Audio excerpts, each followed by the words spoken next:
What's going on, Taylor? What's going on, Brandon? How you doing? Doing good, man. We had a lot of recruiting news last week. This week, not so much. This week, we have pretty much just two. Last week, we were on Julian or Julio Humphrey. He likes to go by Julio. Watch. He decommitted from Florida, and now he has just committed to UGA. He committed to UGA Friday at noon. I was going to say noon o'clock there, but at noon. And he is recruiting some serious talent. Kamari Wilson, number one safety out of IMG, and Shamar James, a linebacker. Like we said, he was a package deal. So they might get a four-star linebacker and a five-star safety to go on, along with that five-star cornerback at UGA. They already have the number one recruiting class, so the rich get richer. And then we got Damani Jackson, cornerback. From the Monarchs over there in California high school. Decommits from the USC Trojans, so we will see where he will go. He's a four-star corner, big-time prospect. Does he leave the West Coast? We shall see. Now we move on from our recruiting news. Again, we didn't have much this time, but it's time. Is it time to hit the panic button over there in Soonerville? I see your hat there. I see your hat. Is it time to hit the panic button? Look, man, I honestly don't know what's going on. I mean, we have all the talent in the world over there to put on a good performance, but we just can't make it happen. We have these average teams we've been playing all season, and we've barely beat them, and then we get a decent team like Baylor, and they absolutely embarrass us on the big stage. That was the game that was going to push Oklahoma into the potential top four if they beat Baylor, and they completely fumbled it. And in my opinion, their season's pretty much done as far as the championship chase goes. We might be able to get a conference championship in the Big 12, but that's about that's an if. That's a maybe. And that's about as far as that's going to go for the Sooners. You got to figure out the quarterback situation. We're doing what Florida did at the beginning of the season, and you can see how that's worked out for them. You can't just swap out these quarterbacks. You're just diminishing their confidence, and they're not able to go out there and perform the way that they need to. If they're having a bad game, one game, let them finish out that game. I can understand if you had like a whole season to play like Spencer did, and he had some really bad games, and he really put us in some terrible situations. Yeah, I would agree Sure, there. pull him the next season, bench him, whatever, if he doesn't start off hot. Caleb Williams has had two, maybe three starts. I believe it's three now, and you bench him on his third start. That makes no sense. You got to let the kid get out there, and you got to see if he can overcome these hurdles that are thrown his way. It just doesn't make any sense to me to pull him. And the Sooners coming out, or the fans coming out saying, we want Spencer. You just booed him out of his starting position, and now we have Caleb, and then you boo Caleb and cheer on Spencer. Make up your mind. These kids, I don't know, just make up your mind. It doesn't make any sense to me. Yeah. Pick a player, stick with them, ride out the season. No, I would agree. We're going to get into the fan topic a little later on in the show here for the college edition. But you, as well as anyone knows, I've been harping the past couple episodes. I'm a huge fan of Caleb Williams. So when I was watching that game and I hear Spencer, like you said, you guys literally just booed him out of the starting. You literally made him want to transfer schools. Yep. Not too long Makes ago. no sense. Caleb Williams I believe, is a true freshman. Yeah, he is. Yeah, he's played a couple games. You got to give him that experience because if you're already when you made that switch, you told Spencer Rattler he is no longer going to be your starting quarterback of the future. Meaning, if he decides to stay and not go pro, it's Caleb Williams' show. He's on the saddle right now, riding the horse down there in Oklahoma. So to put Spencer back in, it's really wishy-washy. It makes no sense to me because let's say we make it to the playoffs. We go up against Georgia, like we got to face Georgia in the playoffs for the first game, and we're down 20 in the first half. Come halftime. Are you just going to bench Caleb? You're not giving him the confidence he needs to be able to overcome a hurdle like that. You're just saying, all right, they put up 20. You didn't put up any points. You threw an interception in that half. Game over. Ride the bench the rest of the game. Yeah. what does that instill in your players? Hey, if you mess up a little bit in any game, we're benching you. Like, give them the confidence, go into the locker room and say, hey, I believe in you. I know you've got what it takes to go out there and put some points on the board, keep the defense at bay, whatever. But Lincoln's not doing that. I don't know. This isn't the Lincoln Riley that we've seen last year or the year Yeah. before that. I don't know what's going on this year. He looks a little disheveled and Yeah, and kind I of. want to talk about that. Let's dive into Lincoln Riley a little more. You guys, I mean, Oklahoma has been kind of on that edge, on that fence of top four. Made the playoffs a couple years. They kind of lost first round, struggled a bit, kind of teeter tottered a little bit. Will Lincoln Riley ever really get over that hump? Yes, he's a quarterback whisperer, right? Everyone knows that. He's, Kyler Murray, Baker Mayfield. The list goes on and on and on as the quarterback position.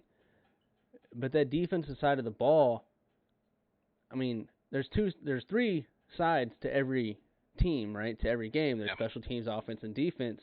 And when the offense can get rolling at times and it can get really hot, especially with that quarterback play, that defense tends to struggle here and there. And I don't know if Oklahoma has ever been able to fix it because they've expected shootouts and we can win a shootout. Yeah. But when they get into these close games like they did with Baylor, it's like, okay, it's not a shootout anymore. You better strap up. Like, what's going on? And I mean, the special teams has always been pretty decent for Oklahoma, and the offense has always been pretty decent. But that defense has been horrendous every time, especially when they get to the playoffs, or if it's a big time opponent that can kind of match their energy. They've kind of struggled. And Lincoln Riley, again, he's a top-tier coach, and I'm not taking it away from him. But I just don't see him getting over the hump. And I don't know. I'm not saying it's time for Oklahoma to move on. But I think it might be time for the athletic director of Oklahoma to kind of step in and say, hey, I'm going to go look for a new defensive coordinator, top-tier defensive coordinator for you, because you cannot seem to find one. Yeah, our Achilles heel is 100% our defense. It's been our Achilles heel for the past, I mean, I can't even count how many years. Definitely our Achilles heel. It's been diminishing us for I don't know how long. We brought in Alex Grinch from Ohio State thinking that he was going to be able to come in, put together an amazing defense. We have like these small moments of like, all right, that's a good defense. They're working together, they're getting some stuff done, and then boom, we get 25 points unanswered dropped on us. I mean, it just doesn't make sense to me. I thought Grinch was going to be our defensive savior. It's not looking that way. Grinch is already looking at taking another head coaching job somewhere else. So we're potentially already going to lose him. So I definitely think it's time for the AD to go out and look for a new defensive coordinator for Oklahoma, because I think if we get a good defensive coordinator, put together a good defense, and do some real rigorous recruiting out there, Oklahoma could definitely be a threat because we always have the offensive power. I mean, we have weapons, in the backfield, wideouts, QB. Our O-line is usually pretty solid. I mean, you pair that up with a good defense. I mean, that's a top 5 team riding out through the season, and that's a playoff squad. So I think you get a good defense, good defensive coordinator, we're rocking. Yeah, and I agree, and I think his name, the Grinch, is fitting because what he's doing right now, instead of stealing Christmas, he's stealing money from the Oklahoma Sooners school. Because I mean, he makes no adjustments during the game. It's the same thing over and over again. Nothing's moved, nothing's adjusted, nothing's changed. You just see the same thing over and over and over again, and these teams have figured it out, and they know how to exploit that and abuse it, and you're seeing it this season right now. Yeah, I mean, and and again, his name fits because it's like if you go into the Grinch movie where he's like wondering if he should go to the Jim Carrey one where he's like sitting there walking, putting on different outfits and stuff, going yada yada. Should I go to the party? Yada yada yada. Yeah. It's like, should I make the adjustment? They're passing a lot. Should I make the adjustment? He's like, that's it. I'm running the same defensive scheme. Yep. That's exactly how it's going. And it's tough to watch because, for us watching on TV, we see what's happening and we're like, make that adjustment. But I've never been a head coach. I've never been a defensive coordinator. Nothing like that. Yeah, I played Madden. I know when to make an adjustment when I need to, but it might be different on the field. You might not be seeing the things we're seeing, but there's somebody up in the booth that needs to be calling down and saying, "Hey, maybe we should make this adjustment." And Lincoln has the authority to make adjustments if he wants to make adjustments. He's the head coach. Okay, Yeah. he's not calling every play out there as no head coach should be doing, but if he sees something going on, make an adjustment. I know he's the QB whisperer, the QB coach, that guy for quarterbacks, but you know the game of football. I mean, Yeah. if you see something that's not working, make the adjustment, make the call. If you see something, say something. Yeah, see something, say something. Now, we go on to we know Lincoln Riley's a quarterback whisperer. We talked about it. Defense coordinator Grinch is struggling. He doesn't make adjustments. This sounds a lot like a team that I root for in the Florida Gators. And Dan Mullen was pinpointed as the QB whisperer, and Todd Grantham, is supposed to be a good defense coordinator, but does not make adjustments. We talked about it when LSU ran the exact same power I move, played and merged for like 274 yards, and he didn't make any adjustments. So it's kind of mirroring, unfortunately for both of us, you being a Sooners fan and me being a Gators fan, it seems as though our team coaching-wise, although you guys have a better,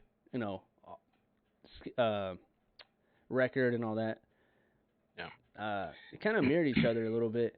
And I'm going to say early welcome to the SEC because every week's going to be a little tougher than Baylor. Unless you get Vanderbilt or, Mizzo or something, and then you might skate by. But I don't know. I've seen some of the SEC schedules. I'm actually pretty hyped for it. Yeah. But I don't think it's panic time too much in Soonerville. But unfortunately, they're not making the college football playoffs. Will Lincoln Riley ever get over the hump? I don't know. It's up to that defense, really.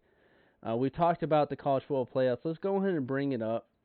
So we have Georgia, Alabama, and Oregon pretty much locked. I don't think I have the graphic up here. I don't think Oregon's going to lose out, so I think they're pretty much solid there. So I think that fourth spot is what it's looking like it's coming down to Ohio State or Michigan. So let's dive a little more in detail between these two schools. Well, the remaining schedule for Ohio State and is a little harder than Michigan's.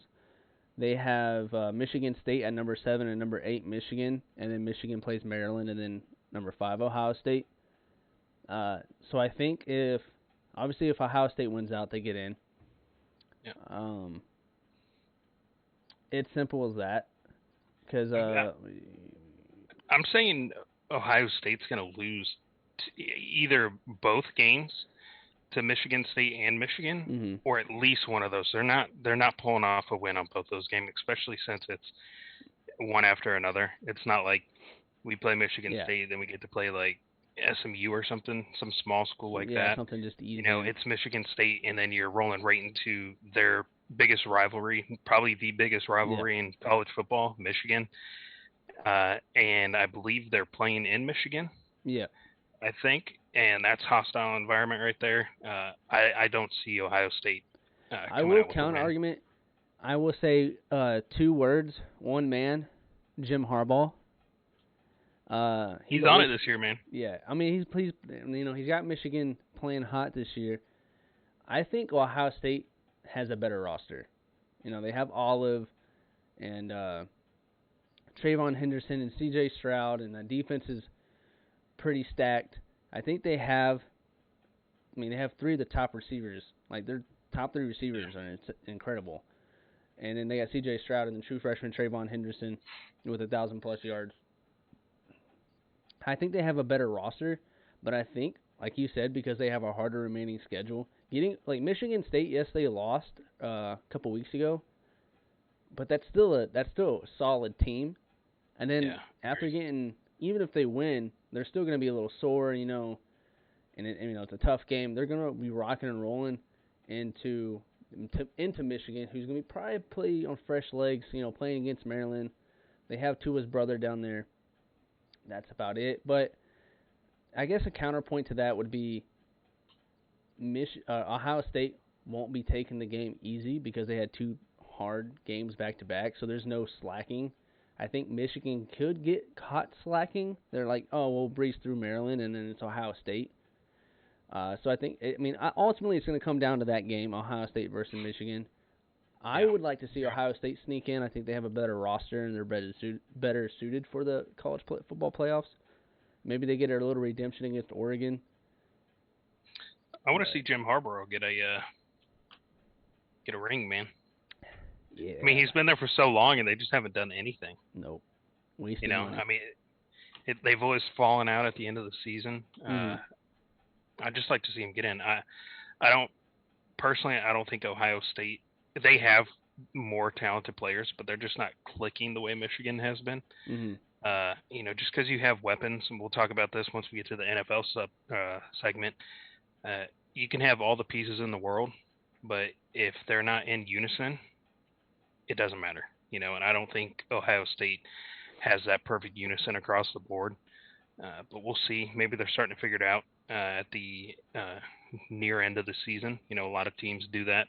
Mm-hmm. It takes a whole season for them to start clicking. So Ohio State might prove me wrong, and I'll eat my words if they do prove me wrong. But I just don't think they have it quite yet. So you're going Georgia, Alabama, Oregon, and Michigan for your top four. I'll go ahead and play the Uno reverse card, and I'll put Ohio State in there just so we get both scenarios out there. And I still think Ohio State's a very solid team. Again, I would like to see them in there. They just have a harder remaining schedule. So I'll say Georgia, Alabama, Oregon, and Ohio State. And I think Ohio State gets the revenge against Oregon. I don't think they'll be playing Oregon.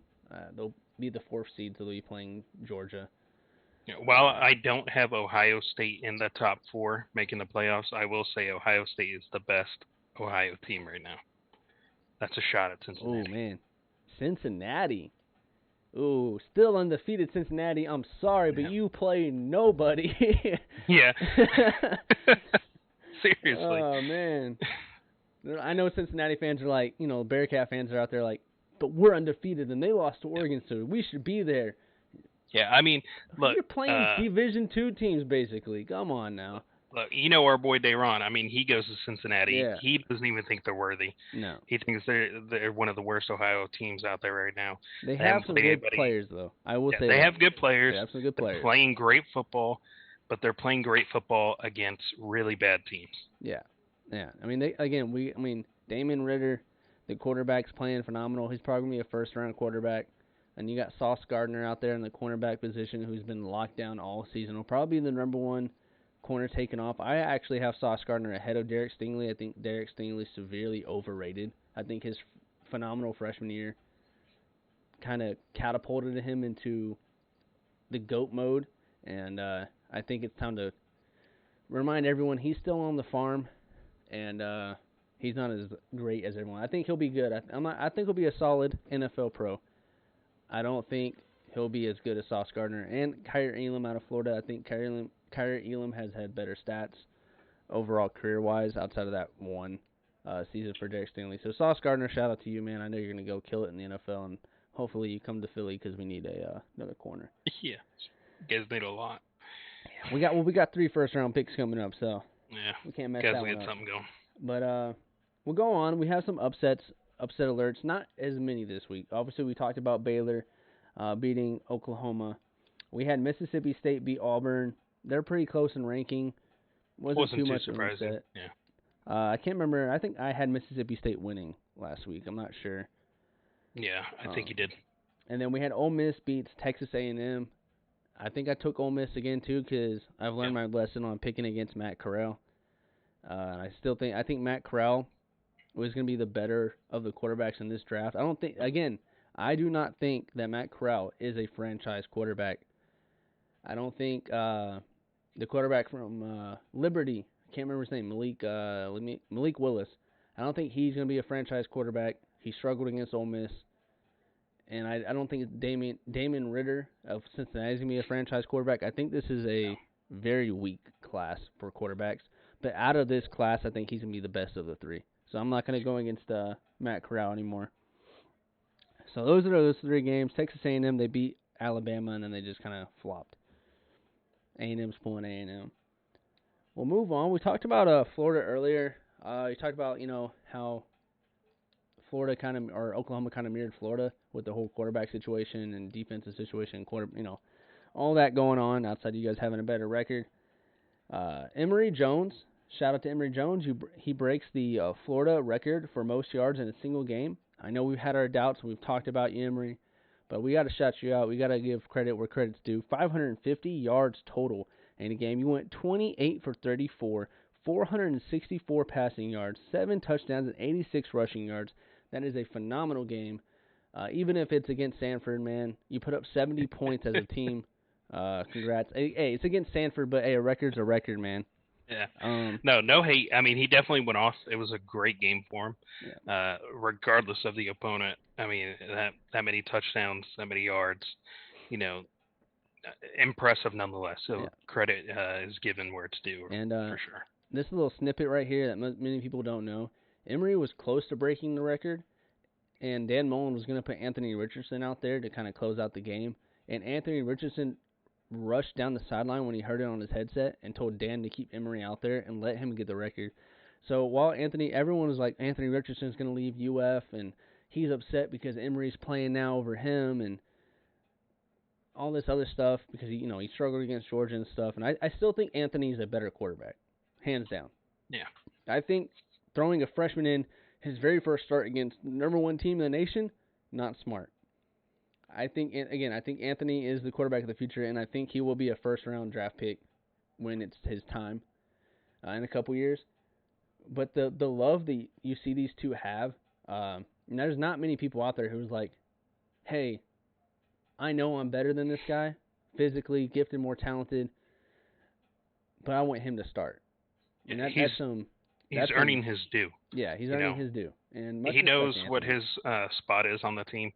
He knows that he has to wait for his time to start.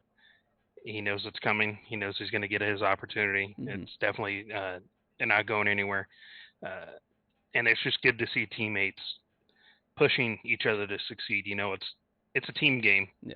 And I know a lot of these players, and it is a fact, but a lot of these players view this as a solo game, and I have to bump my draft stock up through the roof, so I get drafted number one, I get a big contract, I get to a good team or whatever. But you have to remember, at the end of the day, you're nothing if your team's nothing. Yeah. It's harder to be seen if your team isn't playing well. So the number one priority for all these players should be that we're on a team. We need to win games. We need to push each other to succeed, and that's what AR-15 did. He pushed his teammate, the quarterback, who's starting above him right now, to break a team record, pop off. He was excited for him. That might build a lot of chemistry, and you guys might end up winning the rest of your games this season, might transition into next season, and, that could have been like the turning point for your team. So. And I will say this. I'll say Emory's not going to be the quarterback next season. He's either going to have to transfer or he's going to have to hit the bench. If Dan Mullen wants to keep his job, I'm sorry. He popped off. He popped off against Stanford, and again, that's much respect. I think, again, Anthony's a better quarterback, and it's his time. I think he kind of catapulted. You can't keep a special talent locked down for so long. You got to unleash them if you want to see what you got, and especially protect yourself as a head coach down there at Florida.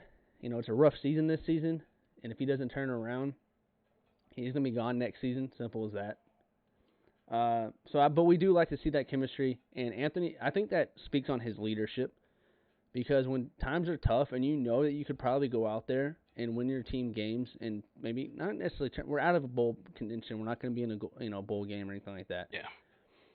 But to allow him to play his potentially last games in a Florida Gator uniform and just let him soak in the moment while he can. I mean, you could be selfish and say, no, I need the reps. But instead, he's showing that leadership role and saying, no, that's my boy. Like, I want to see him succeed. Like, do your stuff, Emory.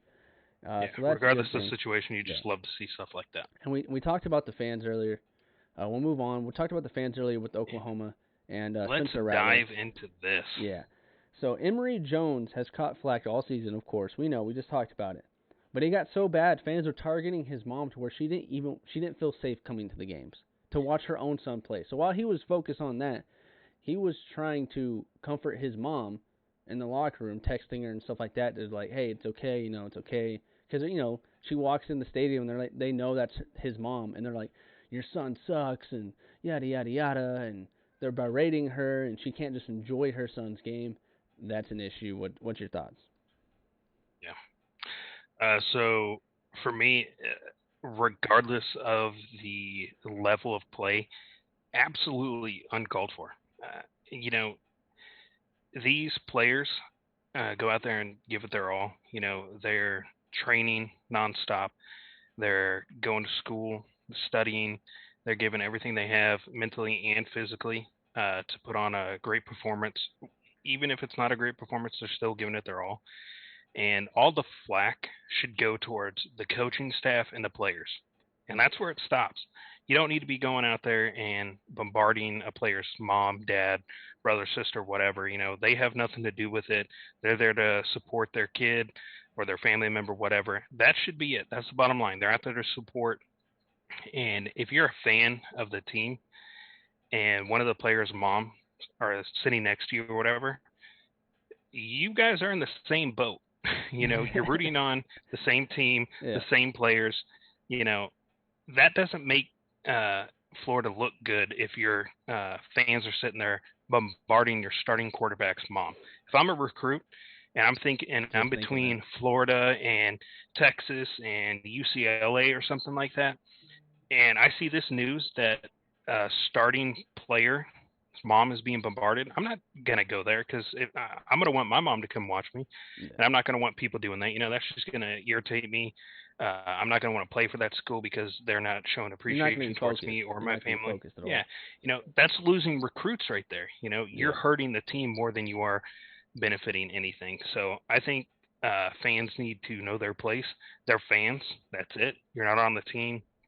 Your voice can be heard through social media, stuff like that, chanting, towards the team, not the team players, family members, and that's where it needs to stay is you just need to be a fan, cheer your team on, go on social media, say, hey, Emery, you need to play better, something like that, just keep it there, stop with the hostile stuff. I think fans outside the Emory Jones situation this season have been like on 10. Yeah, agreed. And I think a lot of people forget that these kids are kids. I mean, they're like 18, 19, 20, 21 years old plus, depending on if they're redshirted or not. But yeah, you're putting an entire school on their back and putting them on national television. You're putting schoolwork on top of it. I mean, us that haven't played collegiate level football on national television don't understand the pressure that these kids are going under. They're just like you said, they're just kids, and that's a lot of pressure to be put under. I mean, if you see what happened at the Baylor Oklahoma game, couple seconds left on the clock, Baylor's obviously going to win the game, and before time runs out, these fans are storming the field. I mean, what are you doing? Yeah. It's uncalled for, especially when there's time on the clock. You're messing up the game. You're putting players in danger by letting all these fans just rush the field. Tensions are high, especially with Oklahoma. We lost a really big game that we needed to win. So these players are probably not the happiest at the moment. And then you have all these Baylor fans running on the field cheering, screaming at Oklahoma players' faces, and I would be saying the same thing if Oklahoma did that, stay in your seats, cheer them on, be like, yeah, we won, and dip out. Yeah. So we go on. This is more breaking news from like yesterday. Iverson Clement, he was a 5-star athlete who was originally on the Florida roster. He transferred to Temple University. He never played it down for Temple. And we finally know why.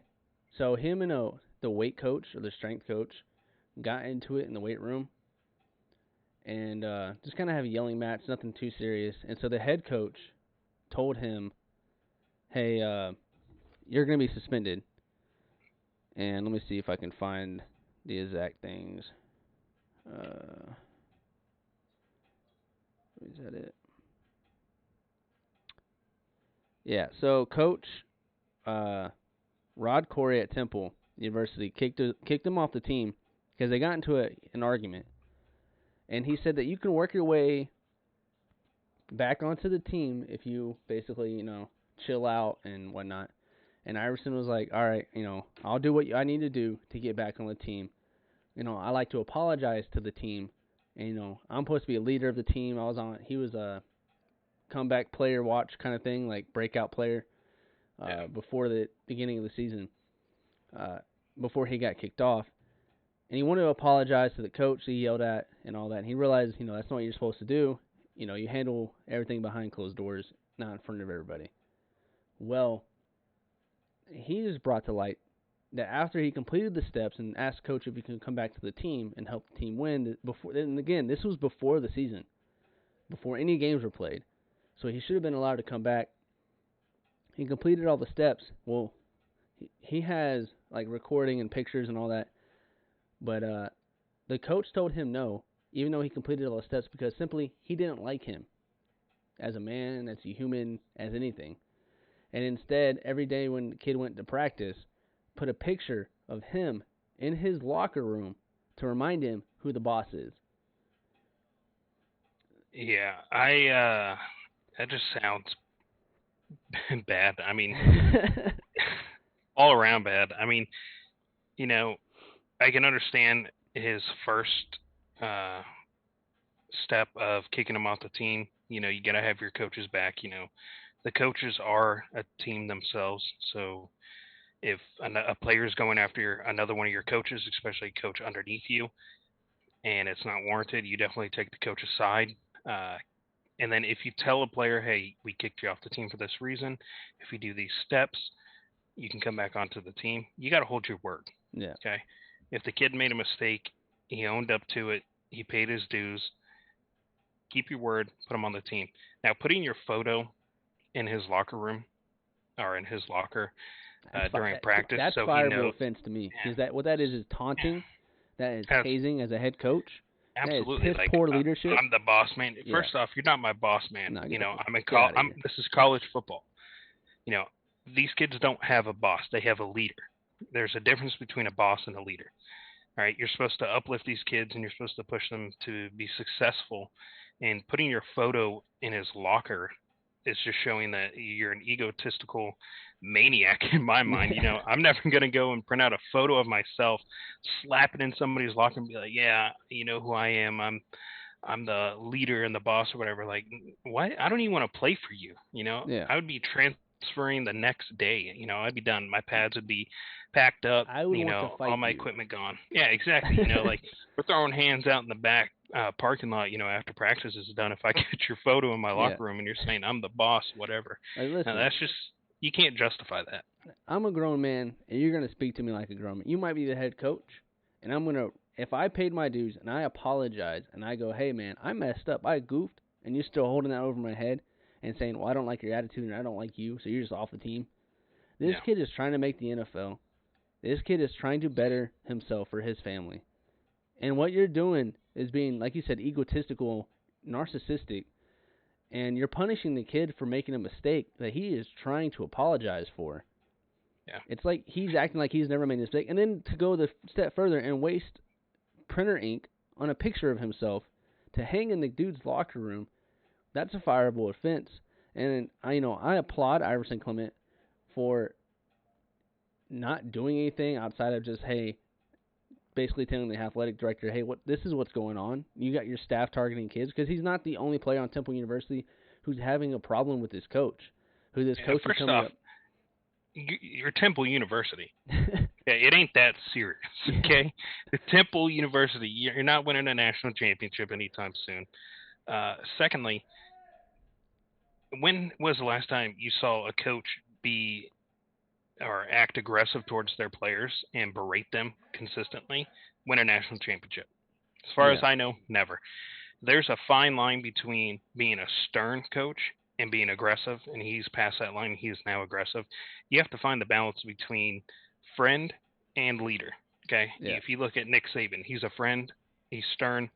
At the same time, you look at all these head coaches of Clemson, Alabama, Georgia, they're really nice coaches, but you can see they're stern when they need to be stern.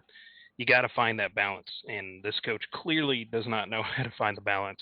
He's one-sided, needs to go. Temple needs to fire him, get somebody else in there. Get out of there, Rod Carey. It's not worth it if you're at Temple University. And if I'm the NCAA, obviously Iverson Clement's going to have to transfer now because again, and he's a graduate transfer, so he's gonna transfer again. I would, if I'm the NCAA, I would grant him another year of eligibility. Well, the NCAA doesn't like to do that for certain situations. They're pretty jacked up when it comes to that. They usually deny a lot of these requests. Hopefully, it gets accepted. Yeah. We'll see what happens. We'll see. So we'll go on. Best of luck to him. Yeah, best of luck. We'll go on to our Heisman watch. Just give me a name who you think should win the Heisman this year or has the potential to. Dude. Nobody? I honestly have nobody that really sparks. No Bijan Robinson. Heisman. No Matt Carroll. No. I mean, if I had to say anybody, I'd say Matt Carroll. All right, Matt Carroll. That would be my pick. It's just such a lackluster year for like outstanding talent. I mean, Georgia has the best team right now, but no one on the team like stands you out. said earlier before, I think it was a couple of days ago we were talking about it. While they have the best team out there, they don't have any like true standout players. There's nobody out there where it's like, dang, that dude's definitely winning the Heisman. Yeah. I don't even think anybody on the preseason Heisman watch list up there anymore. Yeah, is up there because I mean UNC's quarterback Sam Howell. Sam Howell was on there as a front runner. Spencer Rattler was a front runner. Where are they at now? Yeah. So it's just a bleak season as far as all-star talent Heisman contenders goes. But if I had to select anybody, I'm going with Matt Carroll of Ole Miss. I'm gonna go with Matt Carroll, but I think a sleeper could be Trayvon Henderson, Oklahoma or Ohio State. True freshman, but he's been dominant. I think he's got like 11 or 12 rushing TDs and then like 8 receiving TDs, 1,000 yards rushing and almost 500 yards receiving. So I think he's playing pretty well. I think he'll be a dark horse. Freshmen don't typically win it. It's kind of hard. Or Chris Olive, the wide receiver for Ohio State. But I think Matt Carroll probably is going to earn it this year. It's a quarterback award normally, unless someone's standing out. So we'll go into our top 25 before we go into the NFL here. So I'm just going to give you the games. Memphis or Houston. Houston ranked number 24. I'm going to go Houston. All right, Houston, we do not have a problem this week. San Diego State or UNLV? San Diego State. All right, probably a good pick there. We got Georgia or Charleston Southern? Georgia. Okay. Don't even need to finish that one. Upset alert. Yeah, Charleston. I'll put money on that one with you. I'm going to go Georgia there, too. Michigan State or Ohio State? This is the game we were just talking about rough in the season. I'm going Michigan State. Oh, both 9-1. That is a big pick. I picked Ohio State to make top 4 as we did that little in reverse. Yeah, you got to stick with Ohio on that one, man. Yeah, I got to go Ohio State. We'll split there. We got number 10 Wake Forest versus Clemson. Clemson's turned it around. They're 7-3 this season, but Wake Forest is 9-1. What do you got? Yeah, I'm going Wake Forest. They're putting on some good football, but this will be a test for them. Yeah, I would agree there. Wake Forest it is going to be a pretty good test, but I'm going to go Wake Forest there. We have Iowa State versus your Sooners at 9-1. Boomer Sooners.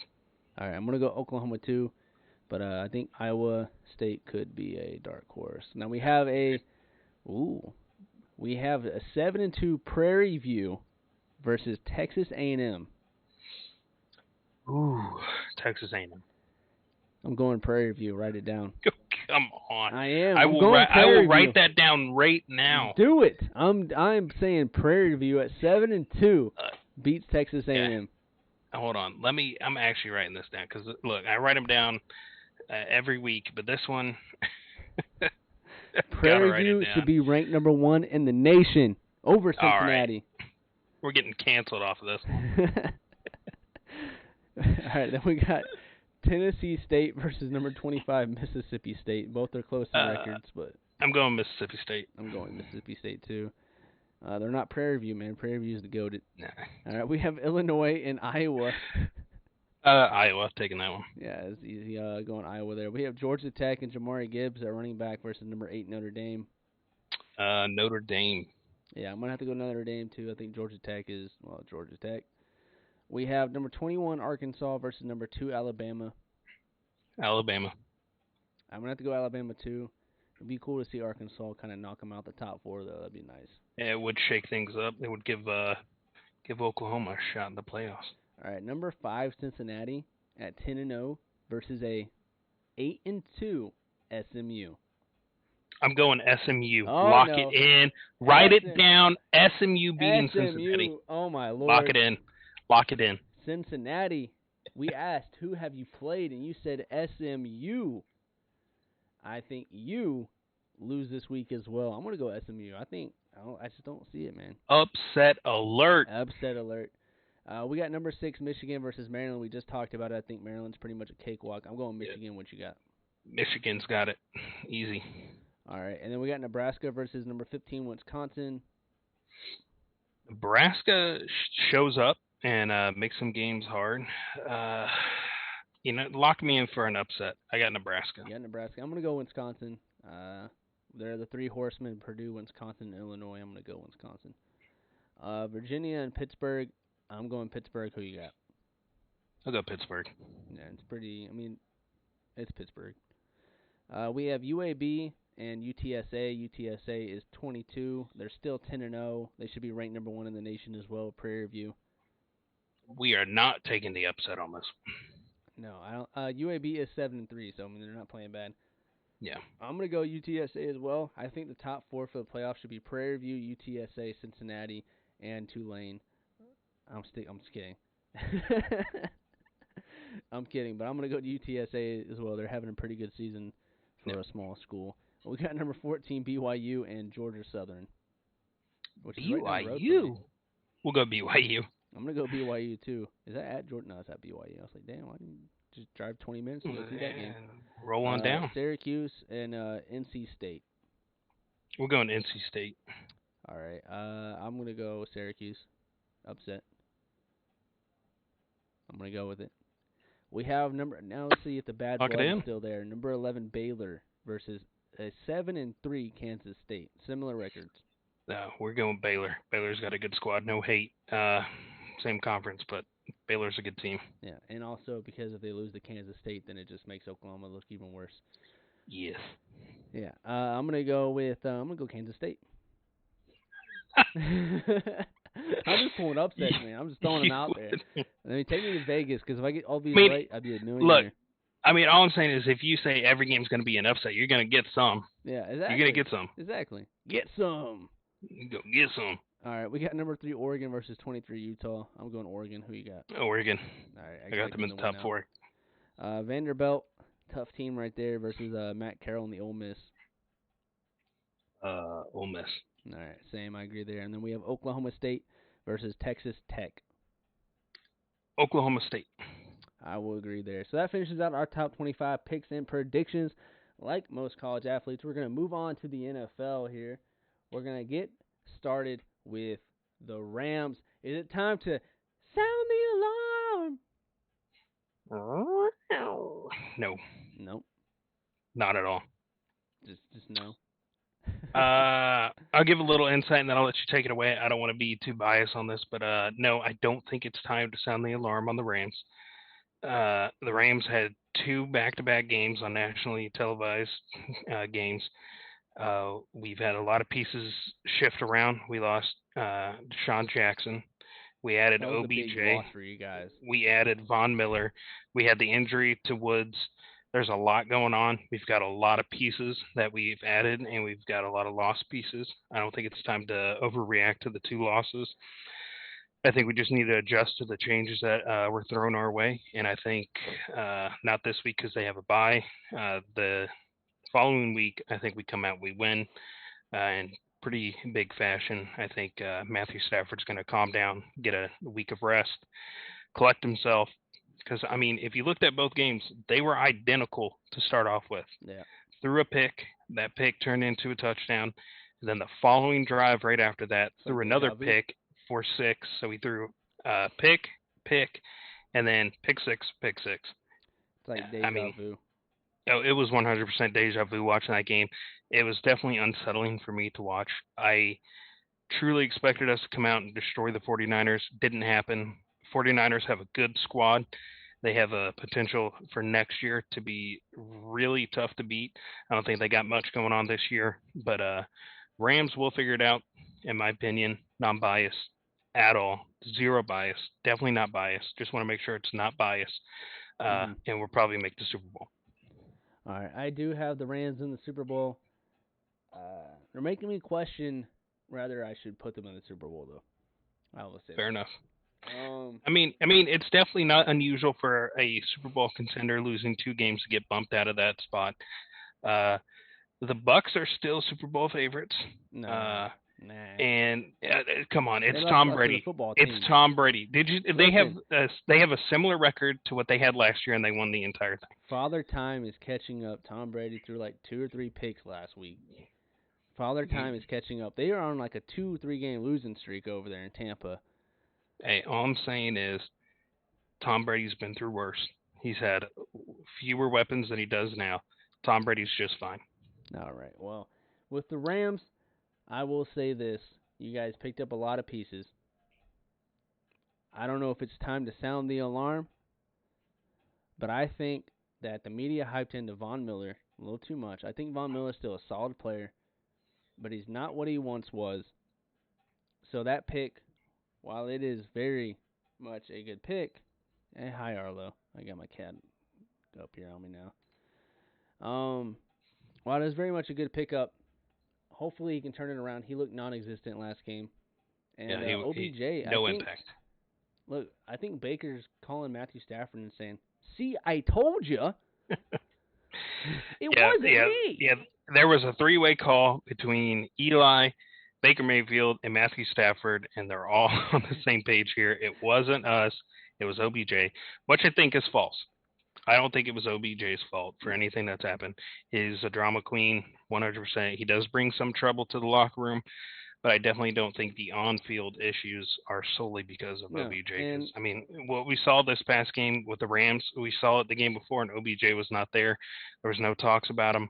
Definitely not an OBJ problem right now. no, I think Matthew Stafford struggled a bit last game because I think he was trying to force feed OBJ a little bit. Yeah, That first interception was tall tale sign that he tried to force feed it. It wasn't there, but he just threw it there I think anyways. the reason why we were trying to force it to him is because we lost Woods a couple of days Yeah. earlier, and we were trying to figure out how to replace Woods, and the best option was either Van or OBJ, and why not target OBJ and get him started off Well, hot? dude, And it just just speaking didn't on work. Van, dude, like when you guys signed when the Rams signed OBJ, everyone, I mean, on Twitter, they're like, all right, I guess it's time to trade Vans or cut Van. Nah, Like Van is he's a a solid solid wide wide receiver. receiver. Like Definitely not worth trading right now. No. no, and he's not a superstar, but he's definitely a solid number 2 wide receiver in the NFL. Like Yeah. if you're any other team, Van is the number 2 on your team, and you're happy with it. It's not like, Yeah. oh, we got this guy and we got Van Jefferson. I mean, who?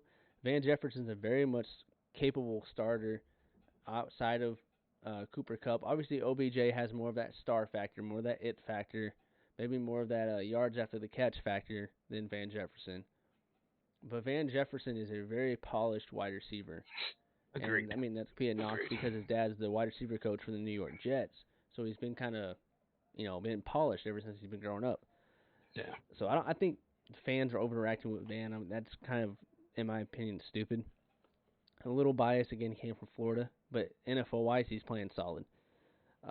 OBJ, hopefully he turns it around. He's still learning the system, and hope Von Miller turns it around. Once those two figure it out in the Rams system, once the Rams figure it out in Sean McVay, I think the Rams are still my Super Bowl favorite to get there.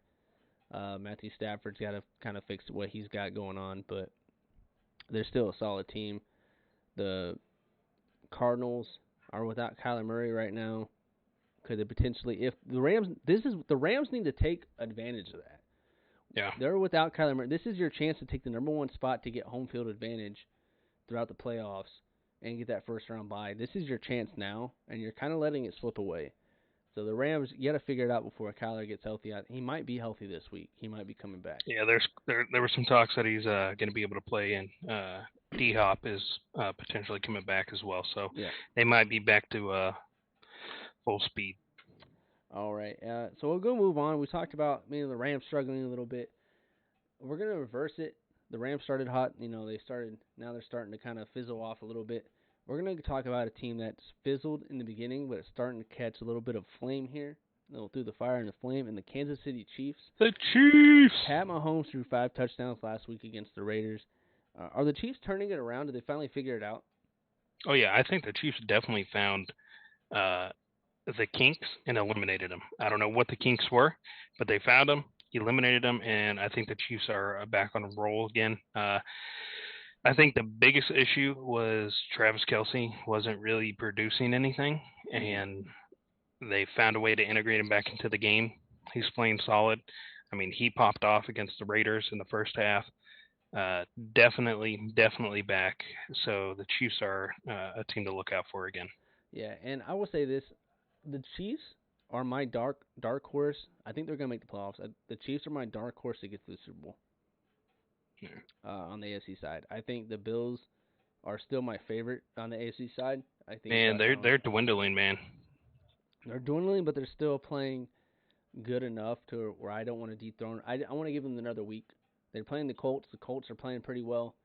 Josh Allen isn't even the best Josh Allen in the league. Jaguars. I think Carson Wentz is playing at a top 10 quarterback level. He's number 10, but it's still top 10. His numbers are similar to Josh Allen's. For all those who don't know, if you're hyping Josh Allen up as MVP caliber, you got almost the exact same numbers as Carson Wentz. And Carson actually has a better completion percentage. But I think that the Bills will get there. I think the Chiefs there are my dark horse, though, out of the AFC. There's not many teams in the AFC that's like...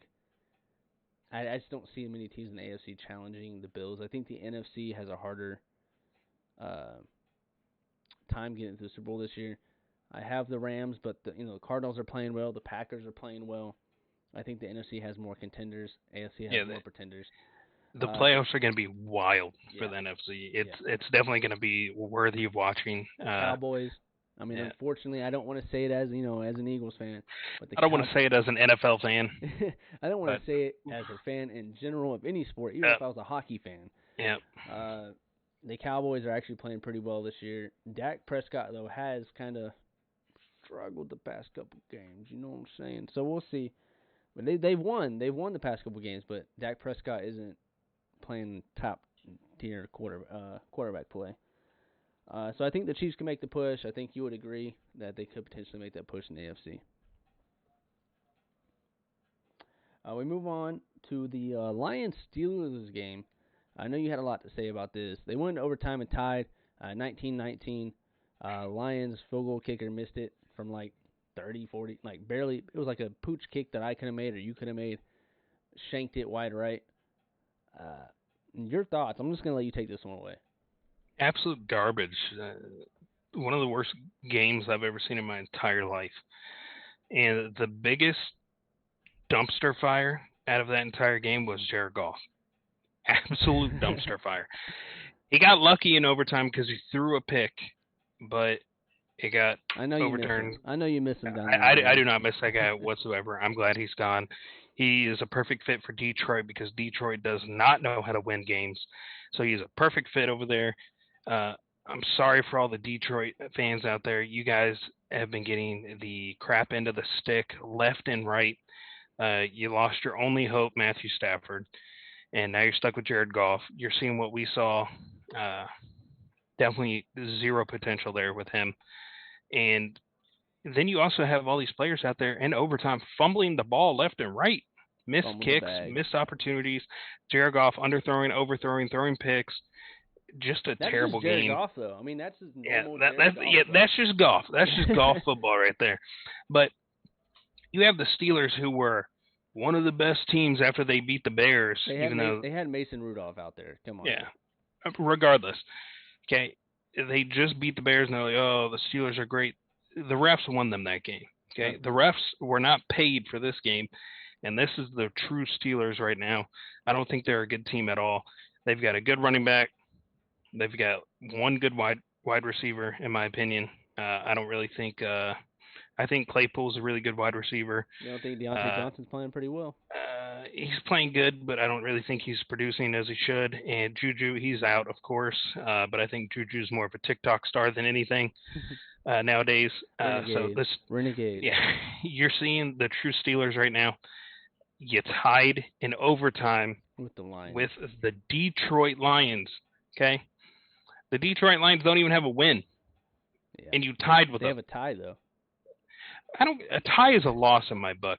There should never be a tie in the NFL. No, I and think agree overtime should be the college football overtime. Yeah. Play until somebody wins. Straight agree. up.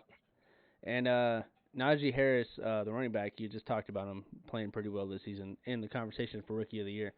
He didn't even know you could tie in the NFL. He was like, when the game was over and we were walking to the locker room, I was like, while we walking to the locker room, we tied. Like the score's like So 19-19. Like I want to branch off of that real quick. I don't want to make it into a huge segment, but I'm starting to see a lot of these college football players transitioning into the NFL, and they don't truly know the rules, and they don't really know much about the NFL, which is a little scary. I mean, you look at Kadarius Toney. He was asked, like, before you came to the NFL, like, did you watch any NFL games? He was like, I didn't start watching NFL games until like 2 years ago. Yeah. That's absurd to me. And then you have Harris, who just said you didn't know you could tie in the NFL. That's a known thing. Yeah. That's been a thing for a while now. I don't like it. I don't like it. I don't like it. A lot of people don't like it, but that's a known thing in the NFL. For you not to know that raises some questions. And then we have another rookie who said that he couldn't catch the ball because he didn't see the white stripes on it. Hey, that rookie is playing phenomenal right now. That rookie Jamar Chase is playing great football. I'm not taking that away from him. But the fact that his excuse why he missed some passes was because he couldn't see the white stripes on the football. Could it be a Red Canary though? You know, he's like, oh, I can't catch it was because it was preseason. You know, oh no, don't double team me, and then all of a sudden it's like, bam. I mean, it could have been a strategy of his to make him look like a bad player. Now he's popping off. I don't know. I don't think that's what it is. I just think that there's a lot of these kids that we're playing checkers.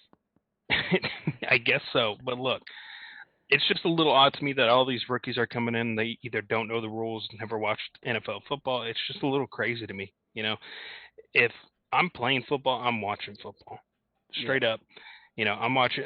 Look, I've watched the Canadian Football League. I've watched arena football. I've watched NFL football, college football. I watched high school. I've seen some high school football games on TV on ESPN. Yeah. I've seen the XFL. You name it. I'm watching it. You know, it's just I'm dumbfounded that these NFL players are saying that I don't know the NFL rules, didn't know that was a thing, or I just started watching a year or 2 years ago. Completely dumbfounded by that. I don't know how you do that while playing collegiate level football. Just really odd to me. Just wanted to throw that out there. No, I'd agree. So we talked about some rookies. We talked about Najee Harris potentially in the rookie. We're gonna move on. Before we do on the spot, we're just going to go on to that, and we're gonna do a rookie of the year nominees. Who do you think you got? Who you got? Oh, 100% Mac Jones, Mac Daddy Jones. Okay, Mac Jones is playing phenomenal football, and nobody gave him credit when he was drafted because he was this. Alabama. Well, I wouldn't even say it was because of Alabama, even though Alabama quarterbacks don't really produce that well in the NFL. He's not a spectacular, gotta go watch, gotta see player. You know, he's not throwing sidearm passes. He's not breaking a bunch of tackles. He's just a precise, coordinated quarterback who plays that position flawlessly. Tom Brady, maybe? The person he replaced? Yeah, Tom Brady, possibly.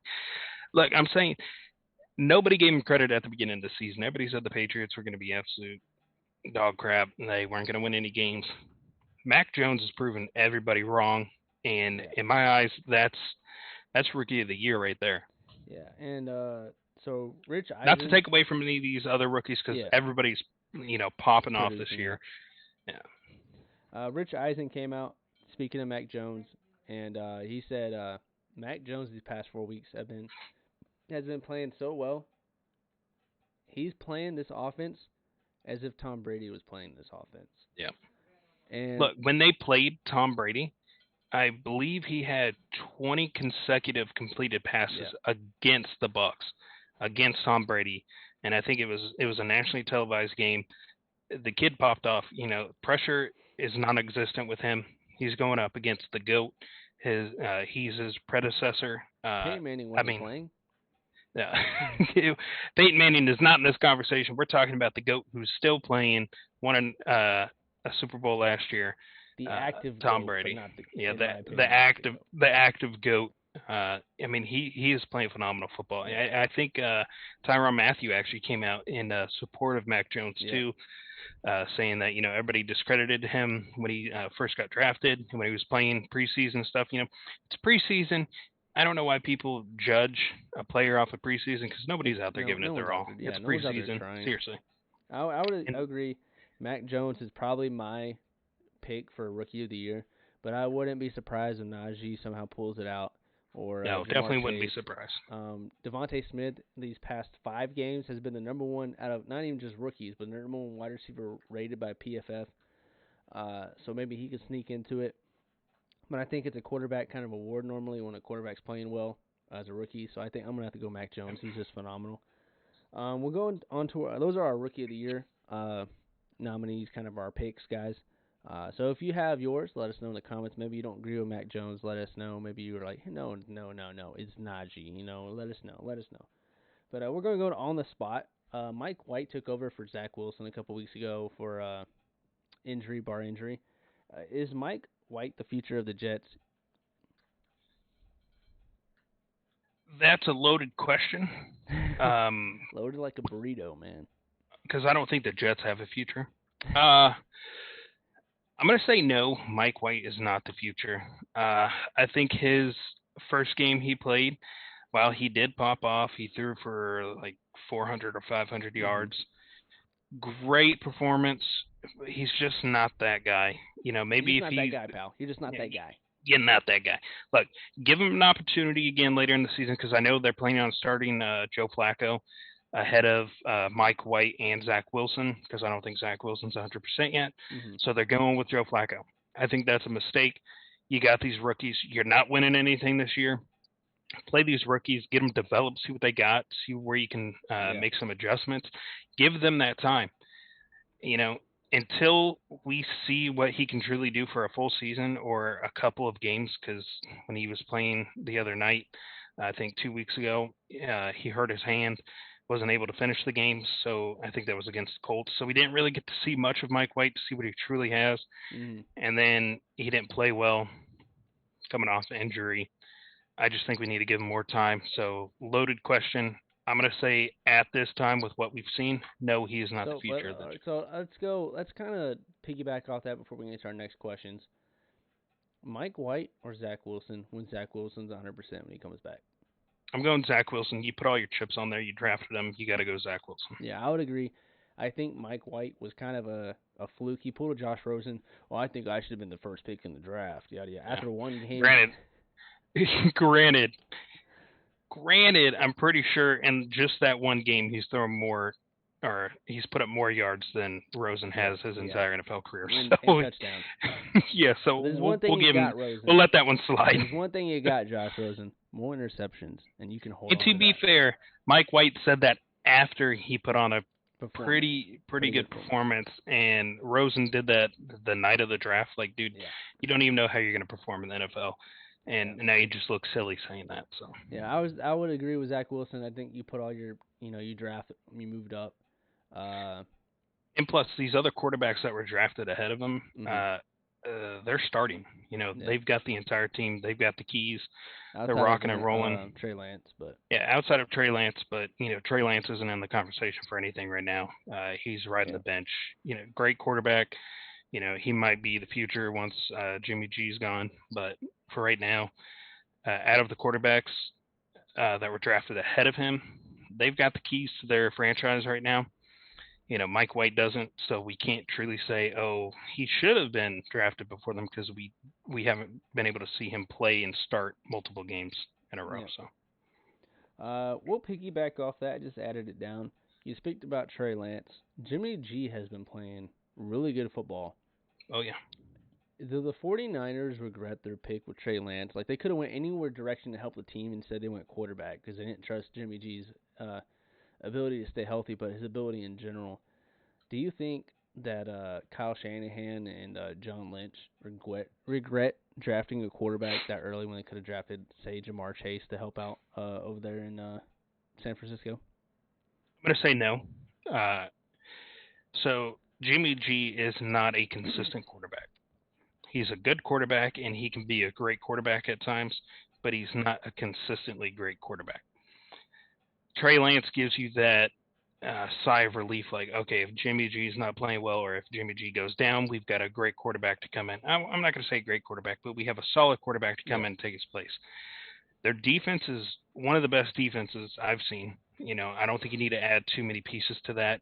You already got Nick Bosa out there, who's an absolute tank. Yeah. And then your offense, they've got a really good running back core, and their wideouts, they don't have like star wide receivers. I don't know. Debo but is a look. Debo Samuel is putting on a show, but he's not like a look. You're not going to see him on like headline news, like as like an all-star wide receiver. He's a silent, deadly receiver, kind of like Cooper Kupp. Even though Cooper Kupp's getting a lot of recognition right now, I think they're kind of on the same page. He's just kind of floating under the radar right now. So I think they're solid with their wide receivers and their running backs. Their offensive line looks good. They've got a good quarterback with Jimmy G. So they really didn't have much of anywhere to go from during that draft. So I think picking up Trey Lance was a solid move, and I don't think they're regretting it right now. All right, and I think it's too early to tell if they regret it. I think Trey Lance is more of a gunslinger, so when he does eventually take over, expect more of a Brett Favre, kind of throw it up and intercept it. No, I'm kidding. No. Hope someone's there. Then Jimmy G's a little more methodical with his passes, but Trey Lance gives you that hope. So we move on to another quarterback. Cam Newton signs with the Carolina Panthers. He's the replacement to his replacement's replacement. Yep. Okay, I think that's it. If there's anybody regretting anything, it's the Carolina Panthers. Yeah. That's very much of taking back your ex, but it working out? Question mark. Yep. Working out this time? He ran for a touchdown, passed for a touchdown last week in his limited action. Cam Newton is expected to start this week for the Panthers. Does he get 200 plus passing yards, plus or minus? Oh, I'm saying he's getting over 200. Over 200. And if not over 200 passing, his overall yardage will be over 200 with his run game. I say he gets about 250 passing and about 60 rushing, and I think the Panthers win.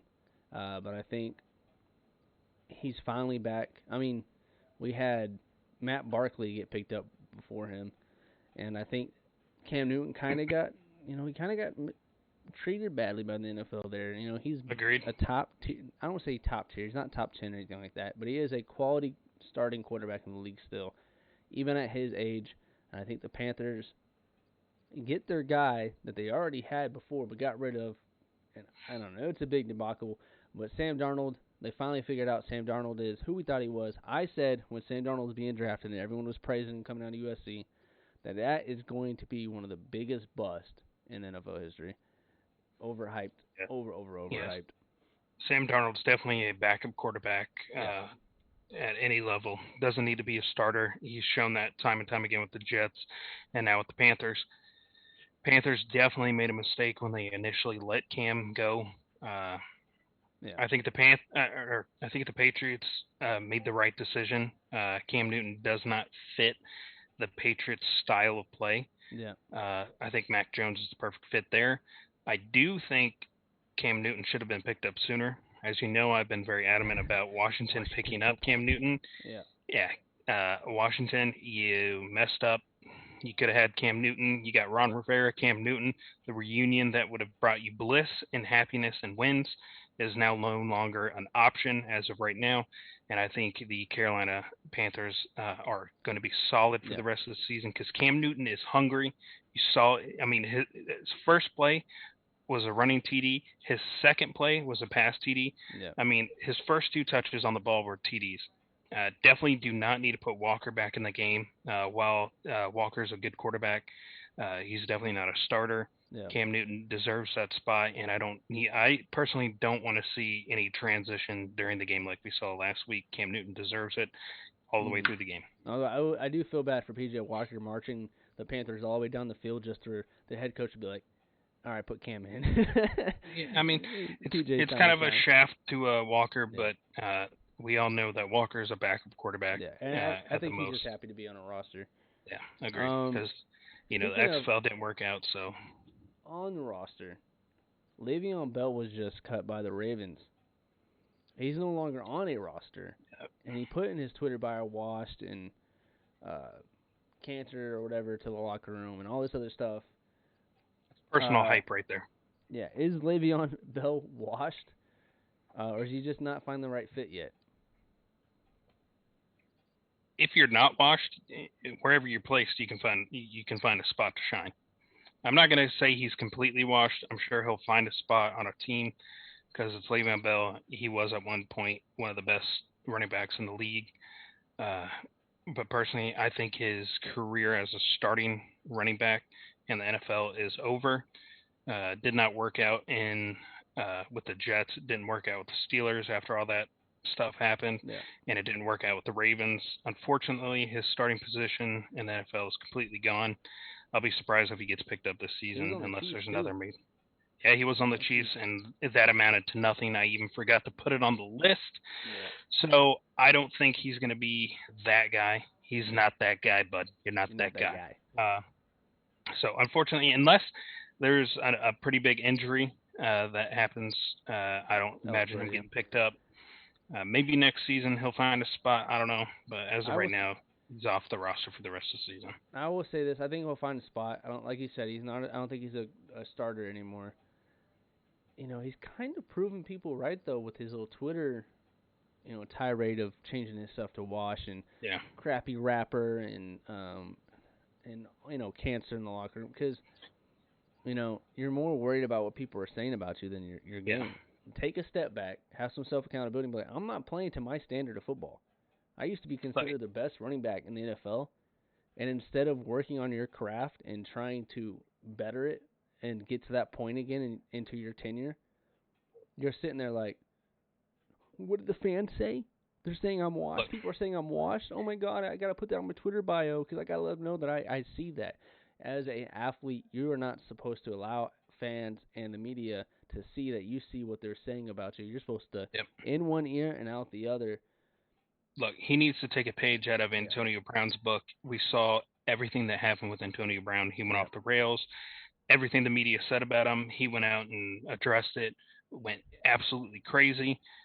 He worked hard to get back to where he's at. Yeah, he worked hard. I think the biggest thing with him was Tom Brady actually called him, invited him to his home. Yeah. I sat down and talked with him, told him, hey, open up to me, tell me what's going on. We'll get through it, figure it out, we'll get you back on the field. And now, look, you haven't heard anything bad about Antonio Brown. Yeah, and then last he's playing good football with the Bucks. And I think Le'Veon needs to just shut it down, man. Shut off the TV, shut off your Facebook, your Twitter, whatever you're looking at, getting all these reviews from. Shut it down, focus on yourself, build yourself back better, and you'll probably come out and play some good football. But until then, you're not a starter, you're not going to fit in anywhere, and you're just showing that you're a drama queen just like OBJ. Yeah, and I would say the last person before Antonio Brown that Tom Brady brought to his house and tried to talk to and mentor, he killed it, Aaron Hernandez. So, ding! He killed it on and off the field. All jokes aside, Le'Veon Bell, go back to the workshop and work on your craft. I'm glad Antonio Brown turned it around. Unfortunately for Aaron Hernandez, he got left hanging. We go on to our 32-2. So our last segment. Sorry, it was there, man. It was there. Aaron Hernandez ain't.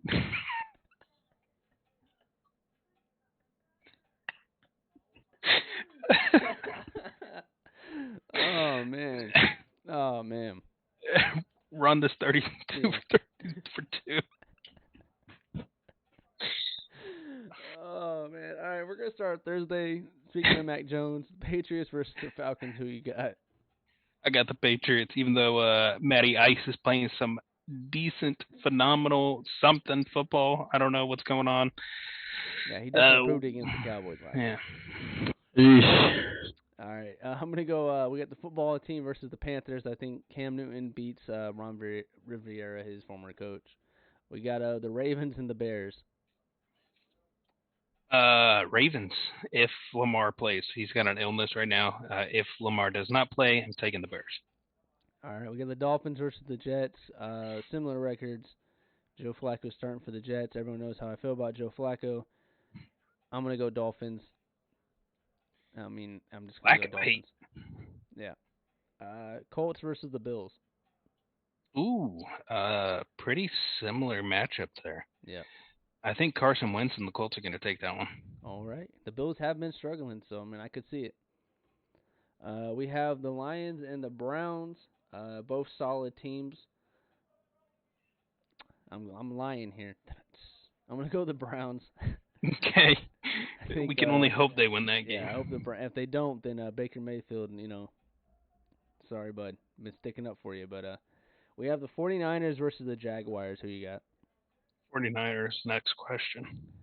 All right, we got the Texans versus the Titans. I'm gonna go Titans. Titans are just playing pretty well right now. They're 8-2. Texans are the Texans. We have the Packers versus the Vikings. So I'm going to say the Packers, but the Vikings statistically are the best team in the NFL. They're just not pulling out wins. I don't know how they're not pulling out wins, but if you look at it on paper, they are statistically the best team. All right, I'll agree. Packers are pretty solid, but Vikings, we have the Eagles versus the Saints. I'm gonna go Eagles. I think Jalen Hurts is making me eat my words a little bit. At least for this season, I think. Again, and even then, I said I will hold. I will. Let me reverse. I said he would be the quarterback for this season and next season before we decide to move on because there's no good quarterbacks in the draft. I don't know if Jalen Hurts will ever get us to the Super Bowl, but I think he's playing good football, and I have to pay my props. He's playing good football.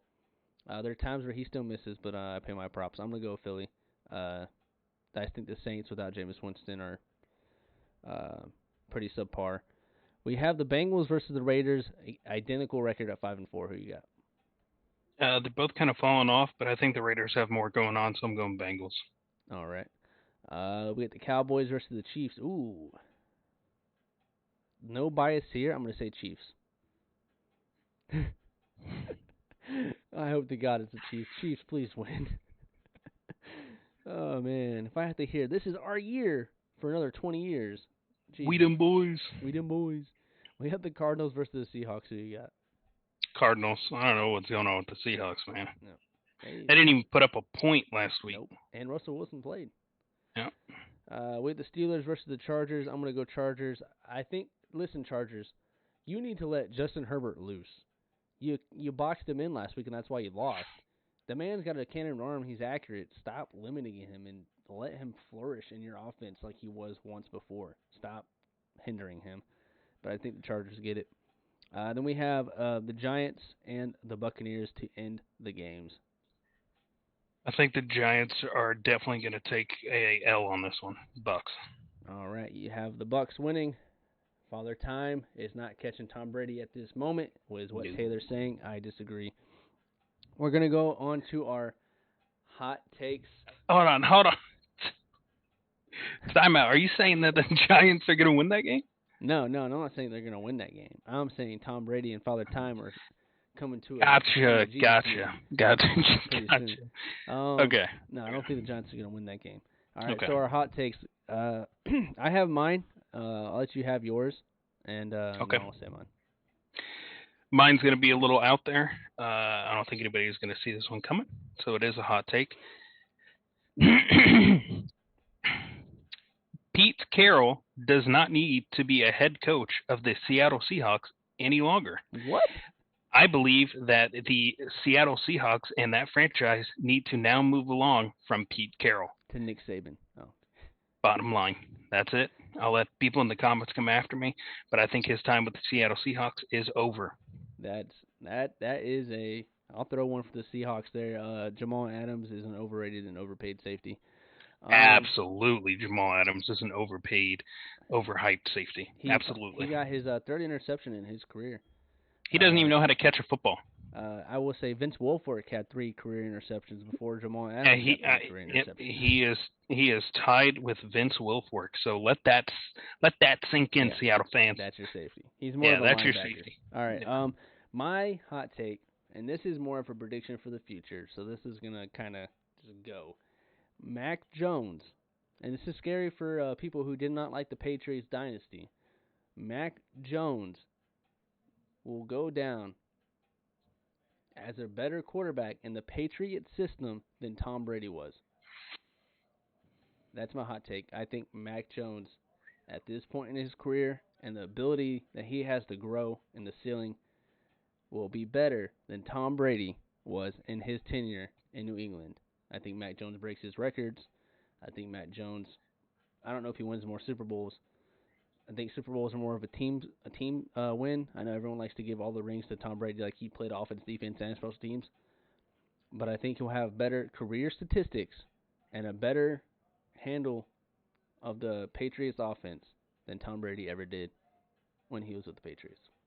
I'll give you that. I mean, it's definitely far fetched, but if there's anybody that can do it, it's Mac Jones based off of what we're seeing in his rookie year. So Yeah. if they build around him, it's a wrap. Yeah, if they build around him, just like the Tom Brady, before Aaron Hernandez went and killed somebody, him and Gronk were phenomenal.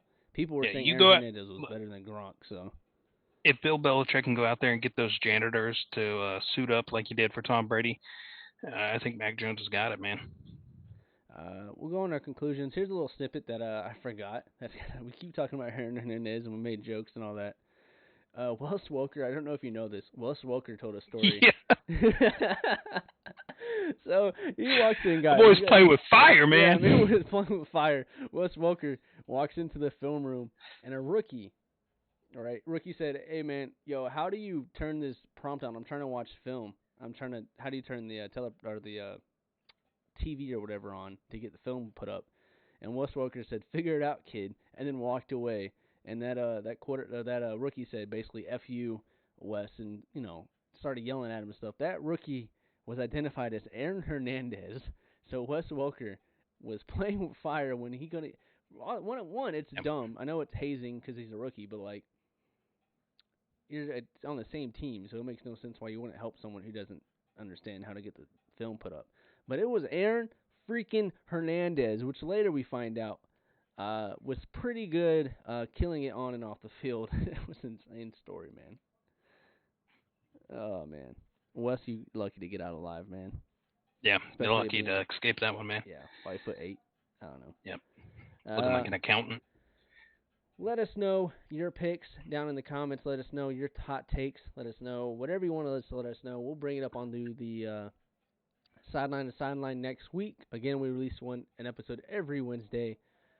Make sure you hit that subscribe button. Make sure you hit that bell notification so when you get notified whenever our new episodes get uploaded.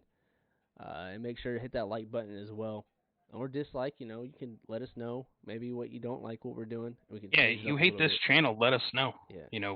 We're ready to debate. Yeah. And we might bring you on the show. We might bring you on the show. There's potential there.